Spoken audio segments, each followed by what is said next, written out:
has your CO2 laser got a broken proximity sensor? Mine does, and I'm gonna take you along with me today as I replace that. I am working with a Monport laser, but this should be basically a similar process no matter what laser you have. I'll show you kind of the steps to go through to figure out what proximity sensor to order, and I'll link the ones I got down below. If you use the same as mine, it should be easy for you to identify that and go through kind of the steps of replacing it. Mine broke about a week and a half or 2 weeks ago. I ordered some new ones. I've got them in, and I've just been using the laser without homing since then. I broke the proximity sensor on my Y-axis, so I disabled homing on that axis. I still kept homing on my X-axis just because it was easy. But I've been using it in just standard mode without homing for the past week and a half, and though it's not as convenient as when it homes because I can't use absolute position and a few other things, it still did keep my laser functioning until these came in. This was only a couple bucks. I think I paid about $10 for both of these, and it shouldn't be very hard to wire it in. So let's jump on over to the laser. I'll show you the side of it and how I know that the proximity sensor is broken, and we'll get it replaced.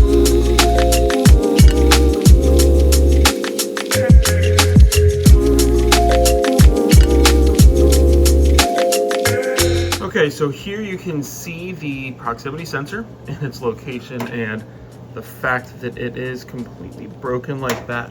What it should look like is right back there. You see that one there. And if I move this all the way over, in fact, it might not even move all the way over. No, it won't to where it triggers because it knows where it's supposed to go. But anyway, so that's your proximity sensor. That's what it should look like. This is what mine currently looks like. So let's go ahead and trace those wires and see where it's going. So it's going from the main laser cabinet like you see up here, down into here, and we can see the wire coming from right here. That's it. It's going through this channel up here and going to over in this area to this door. So I'm going to get this door open, get everything shut off so that way we don't have any power flowing through anything as we were working with electricity. And let's get this proximity sensor replaced. Okay, so I pulled the cover off of this, and a lot of the teeth broke. I don't know how to kind of get it off any better, but this is the cable. So we're going to pull this all the way through, and it comes to over here. So we'll have to get this one pulled off as well. I don't know of any better way to get these off. Or maybe you can pinch it. So I'm gonna get this off and see if a new way works better, and I'll be right back. Now this is how mine is wired. You can see that there's like 3 blues here and 3 browns here.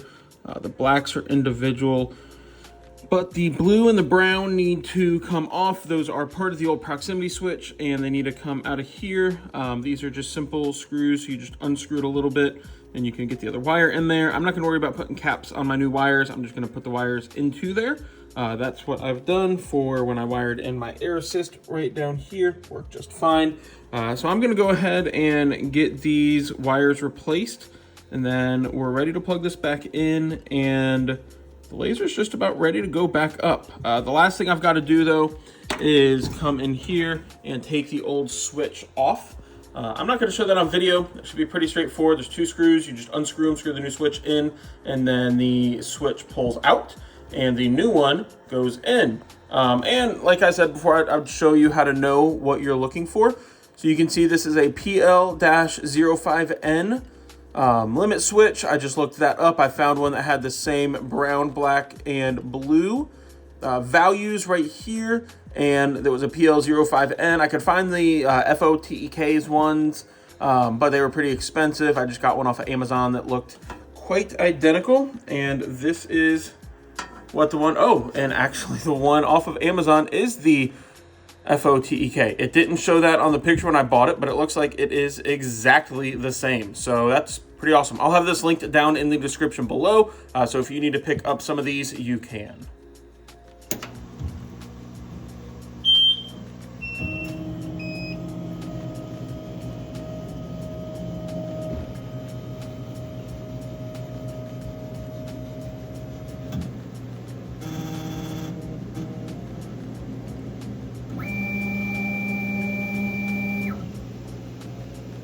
Now, just to kind of walk you through what I did, I took the channel off up here. I took this channel off here so I could route the wires. We plugged into this black wire on the top one. We plugged into where you don't see the red right here. Let me get a better focus. So right here, we plugged into these blues and then these browns down here. And all I did was come up here. This is where the wire comes out. I chased that wire through the channel down here, and I just found where it plugged in, cut the old wires, unscrewed them with just a small little flat blade. And then I screwed everything back in so it connected. I powered the machine up. I did a quick test where I moved the y-axis to the back very slowly so that way I could see if it triggered. If it was gonna hit, it didn't hit, but it did trigger.